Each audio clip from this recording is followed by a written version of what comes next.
ओडिशा राज्य पुलिस महासंघ सह संपादक भावे नवरंगपुर जिलाठरे कार्यरत इन्स्पेक्टर खगेश्वर खोसला निर्वाचित।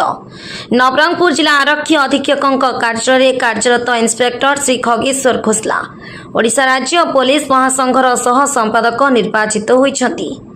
अविभक्त कोरापुट जिलार प्रथम पुलिस भावे ओडिशा पुलिस महासंघर सह संपादक भावे निर्वाचित हेबा जोगु ए विभाग सह बंधु परिजन सहकर्मी तथा एही अंचल खुशीर लहरी खेली जाइछि।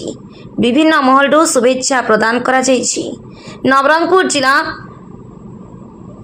ओयूडब्ल्यूजे सांबादिक संघ ए विषय जानिबा परे श्री खोसला को पुष्पगुच्छ दे स्वागत करिथिबा बेले श्री खगेश्वर खोसला समस्तंकु धन्यवाद ज्ञापन करी लोकंक सेवा जारी रखिबाकू गणमाध्यम प्रतिनिधि को सूचना प्रदान करिसेंति। नवरंगपुर घासीराम हरिजन रिपोर्ट एकेएन न्यूज।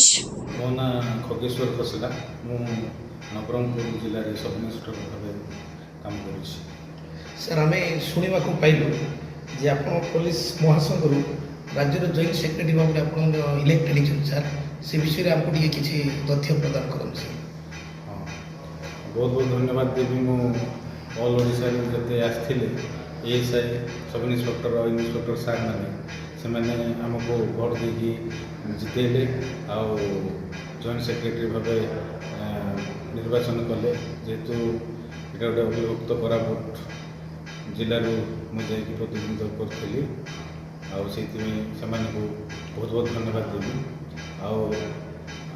आकोसी कम आम जूनियर हो सीनियर सार मानकर कम पहुँची पार नाला आमर अफिसर सीनियर अफिसर मान पाखक से गोटे मध्यम आम एसपी सार एवं डीआईजी सार अनुसार मानिकी मुझे आमर जिते अफिसर मान कम नहीं काम कर सर बर्तमान भी आप नवरंगपुर जिले में कार्यरत अच्छा सर तो ये नवरंगपुर आप पदक्षेप कौन रही सर जहाँ भी आम एएसआई मैंने हो कि सब इन्स्पेक्टर हो तो कि इन्स्पेक्टर सार मानकर जहाँ भी सुविधा असुविधा हम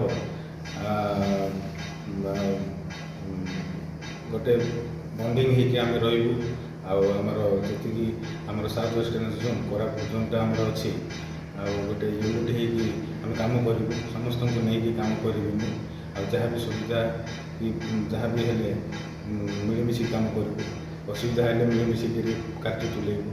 बहुत बहुत धन्यवाद।